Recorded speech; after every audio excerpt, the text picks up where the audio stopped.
Hi friends, again welcome to my YouTube channel. आज की video में बात करेंगे ज्वाइंट इंडिया कोस्ट गार्ड का फॉर्म आया हुआ है। ओके, ये बेसिकली फॉर्म है 10th और 12th बेस पे भी है और बीटेक लेवल पे भी है। सो अभी तक हमारे चैनल को सब्सक्राइब नहीं किया, प्लीज़ सब्सक्राइब कर ले, जिससे कि आपको पता न्यू न्यू अपडेट मिलते रहे और आपके जितने भी वैकेंसी आएंगे उसके भी अपडेट मिलते रहे और आपके कुछ रिक्वायरमेंट भी हो, लाइक कि किस पे मैं वीडियो बनाऊँ, वो भी आप कमेंट सेक्शन में डाल सकते हैं। ओके, और आपका ज़्यादा टाइम ना लेते हुए मैं वीडियो पे चलता हूँ। जॉइंट इंडिया कोस्ट गार्ड का फॉर्म आया हुआ है। सो अब आते हैं इंपॉर्टेंट डेट की बात किया जाए। डेट क्या क्या है? अप्लीकेशन 18/2 को स्टार्ट हो गया था और 28/2 तक लास्ट डेट है। बहुत ही इंपॉर्टेंट, 28/2 तक।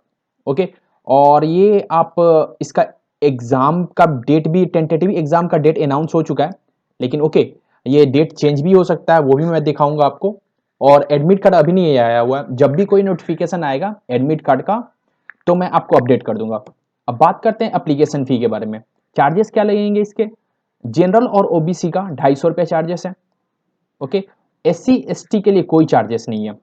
एसटी एससी के लिए कोई चार्जेस नहीं है।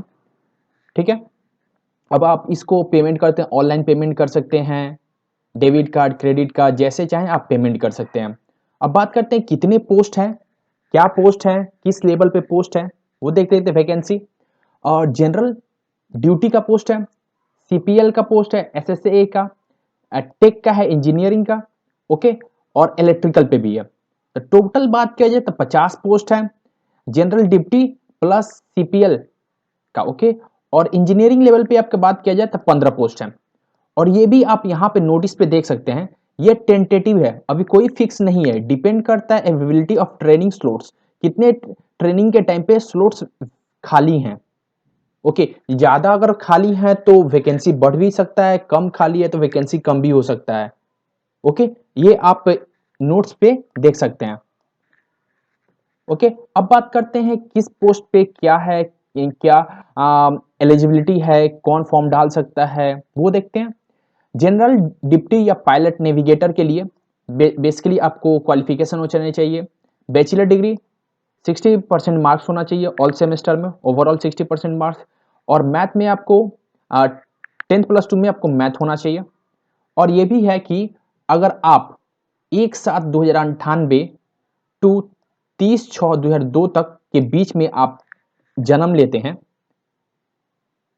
तो उसके अनुसार वो फॉर्म डाल सकते हैं। ये ना कि अगर आप इसके पहले या 97 में हैं तब आप फॉर्म नहीं डाल सकते हैं। इसको एज लिमिट इसके बीच में होना चाहिए आपका। Okay, general deputy women SSC के लिए भी है ये रिक्वायरमेंट। और कॉमर्शियल पायलट सीपीएल एसएससी के लिए बताया जाए तो 10+2 पे है, 12th बेस पे है ये। लेकिन आपको इंटरमीडिएट में आपको 60% मार्क्स होना चाहिए, तभी आप फॉर्म डाल सकते हैं। अगर 60% के मार्क्स कम है तो आप फॉर्म नहीं डाल सकते हैं। लेकिन इसकी एज कैटेगरी की बात किया जाए तो स्टार्टिंग तो वही है, लेकिन अगर 2004 में भी एज लिमिट आपका वो आता है तभी ये आप फॉर्म डाल सकते हैं। अब बात करें टेक्निकल मैकेनिकल की।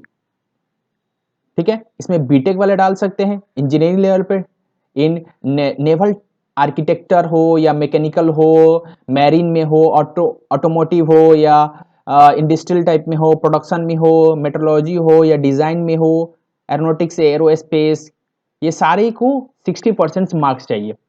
ओके, इनको भी ये है कि उनको मैथ और फिजिक्स सब्जेक्ट 10+2 में होना चाहिए। अगर ये भी आप देख सकते हैं, इसका लास्ट वाले एज लिमिट है 2002 तक।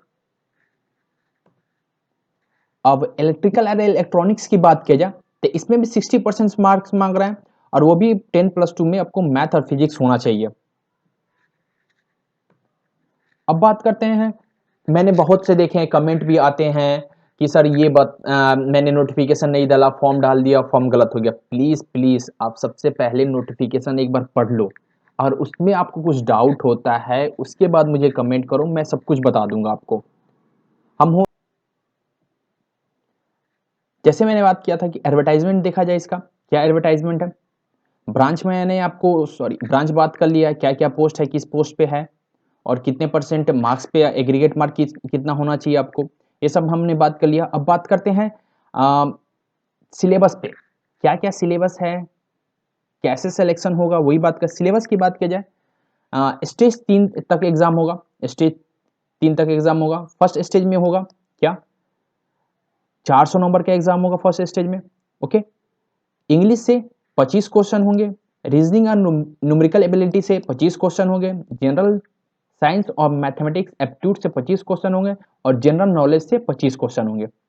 ये टोटल 2 घंटे के होंगे और ये ऑनलाइन एग्जाम होंगे। ठीक है, और पासिंग मार्क्स की बात किया जाए तो यूआर ईडब्ल्यूएस ओबीसी के लिए 200 नंबर पासिंग मार्क्स है और एससी एसटी के लिए पासिंग मार्क्स है 190। और बात करते हैं,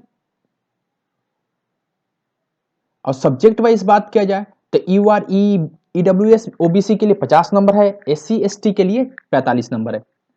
और बात करते हैं सेक्शन 2 में। सेक्शन 2 में है फॉर मैकेनिकल एंट्री, जो मैकेनिकल में है उसको, उनके लिए एग्जाम के लिए बात किया जाए तो उनका भी एग्जाम होगा। इंग्लिश होगा 100 नंबर, इंग्लिश में 10 क्वेश्चन होंगे 40 नंबर के, रीजनिंग एंड न्यूमेरिकल एबिलिटी होंगे 10, कितने 40 नंबर के, जनरल इंग्लिश मैथमेटिकल एप्टीट्यूड होंगे 10 क्वेश्चन और ये भी 40 नंबर के, जनरल नॉलेज होंगे 10, ये भी 40 नंबर के। अब बात करते हैं मैकेनिकल, उनके जो ऑप्शनल सब्जेक्ट है, जो मैकेनिकल का सब्जेक्ट है उससे बात करते हैं तो 60 नंबर के होंगे, सॉरी 60 क्वेश्चन होंगे, 240 नंबर के होंगे। अब बात करते हैं इनके कितने पासिंग नंबर आना चाहिए। पासिंग नंबर की बात की जाए तो यूआर ईडब्ल्यूएस ओबीसी के लिए 80 नंबर है, एससी एसटी के लिए 72 नंबर है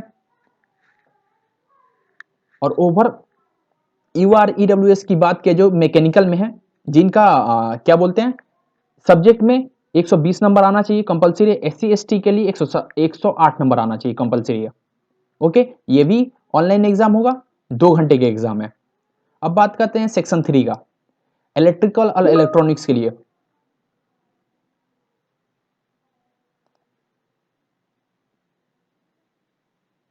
अब बात करते हैं सेक्शन 3 इलेक्ट्रिकल और इलेक्ट्रॉनिक्स के लिए।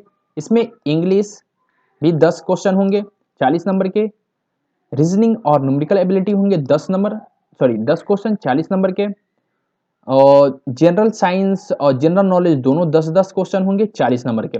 बात करते हैं इलेक्ट्रिकल और इलेक्ट्रॉनिक का जो सब्जेक्ट होगा वो 60 क्वेश्चन होंगे 240 नंबर के। और बात करते हैं पासिंग नंबर, ये चारों के ए टू डी का पासिंग नंबर होगा 80 फॉर यूआर ईडब्ल्यूएस ओबीसी के लिए, 72 होगा एससी एसटी के लिए। और बात करते हैं इलेक्ट्रिकल इलेक्ट्रॉनिक्स के लिए तो 120 नंबर होगा यूआर ईडब्ल्यूएस ओबीसी के लिए और 108 नंबर होगा एससी एसटी के लिए। ओके, आप देख सकते हैं ये भी 2 घंटे का एग्जाम है। और बात करते हैं अगर लाइक किसी कैंडिडेट का, किसी स्टूडेंट का दोनों का मार्क्स सेम आ गया तो उस बेसिस पे क्या करेंगे, तो उस बेसिस पे इन्होंने निकाला है कि मार्क्स स्क्रीनिंग के टाइम पे स्कोरिंग मार्क्स इज स्क्रीन पे अगर ज्यादा स्कोरिंग मार्क्स होगा तो ठीक है, अगर नहीं हुआ तो candidate older in the age will higher in the merit. अगर कैंडिडेट का, किसी भी स्टूडेंट का अगर एज लिमिट ज्यादा होता है, जो एज लिमिट दिया गया तो उसमें ज्यादा होता है तो उनको सेलेक्ट किया जाएगा और उनको मेरिट लिस्ट में डाला जाएगा। ठीक है, तो अब बात कर लेते हैं कैसे, क्या क्या रिक्वायरमेंट, डॉक्यूमेंट क्या क्या रिक्वायरमेंट होना चाहिए कैंडिडेट के लिए। ठीक है, तो डॉक्यूमेंट की बात किया जाए,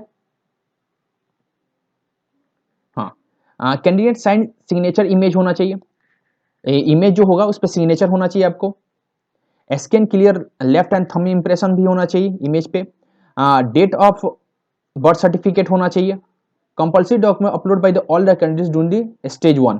जब स्टेज 1 अप्लाई करते हैं तो ये डॉक्यूमेंट आपको चाहिए। ठीक है, अब बात करते हैं फोटो आईडी प्रूफ भी होना चाहिए, जैसे वोटर आईडी हुआ, पासपोर्ट या पैन कार्ड पे हुआ, रिटन डिक्लेरेशन होना चाहिए, क्या क्या होना है आपका रिटन होना चाहिए, सर्विस सर्टिफिकेट होना चाहिए जैसे एनओएस के if candidate is serving ICG personal including civilian और सर्विस फॉर ऑर्गेनाइजेशन, किसी ऑर्गेनाइजेशन में काम कर रहा है तो उसका एनओसी होना चाहिए आपको। अब अरे स्टेज सेकेंड में कैंडिडेट, जो स्टेज सेकेंड वाले कैंडिडेट हैं पीएसबी, वो क्वालिफाई करते हैं तो उस टाइम उनको क्या क्या डॉक्यूमेंट रिक्वायरमेंट है, 10th का मार्कशीट होना चाहिए, 12th का मार्कशीट होना चाहिए, graduation wise semester wise marksheet होना चाहिए, डिग्री पासिंग सर्टिफिकेट होना चाहिए, पायलट लाइसेंस होना चाहिए इफ अप्लीकेबल है तो, नहीं है तो कोई बात नहीं है। कैटेगरी सर्टिफिकेट होना चाहिए इफ अप्लीकेबल है तो, इसमें भी if applicable. Domicile certificate if applicable है तो, ठीक है। अब बात करते हैं, कुछ नोट्स दिया हुआ है। तो एग्जाम फीस की बात मैंने ऑलरेडी बता चुका हूं, कैसे एग्जाम होने वाला, ऑनलाइन एग्जाम होने वाला 250 नंबर का है। और इसका पेमेंट की बात की जाए तो आपके लिए बहुत अच्छे हैं। सॉरी, अभी बात कर लेते, पेमेंट तो मैंने बात कर ही दिया था। अब बात करते हैं एक टेंटेटिव एग्जाम के बारे में। स्टेज 1 का एग्जाम जो होगा सबका GD, CPL, SSC, tech, engineering और इलेक्ट्रिकल का 22 मार्च को होगा। स्टेज 2 का 22 जून को होगा। स्टेज 3 का जुलाई अक्टूबर में 22 तारीख को होगा। स्टेज 4 जुलाई दिसंबर 22 को होगा। स्टेज 5 इंड दिसंबर 22 को होगा। ओके। और सैलरी की बात किया जाए, सैलरी, वेयर इज सैलरी, ये पे स्केल देख सकते हैं। डायरेक्टर जनरल का है 2,25,000 स्टार्टिंग बेस सैलरी है। ओके, तो आपके पास बहुत टाइम है, इसमें सैलरी भी अच्छी है। एससी एसटी के लिए भी बहुत अच्छा अपॉर्चुनिटी है ये। तो अभी तक आपने फॉर्म नहीं डाला है तो प्लीज़ डाल लें। और ये अगर हमारे चैनल को सब्सक्राइब नहीं किया तो प्लीज़ सब्सक्राइब कर लें। और वीडियो आपको बहुत अच्छी लगी हो तो लाइक करें, शेयर करें और सब्सक्राइब करें। Thanks for watching this video.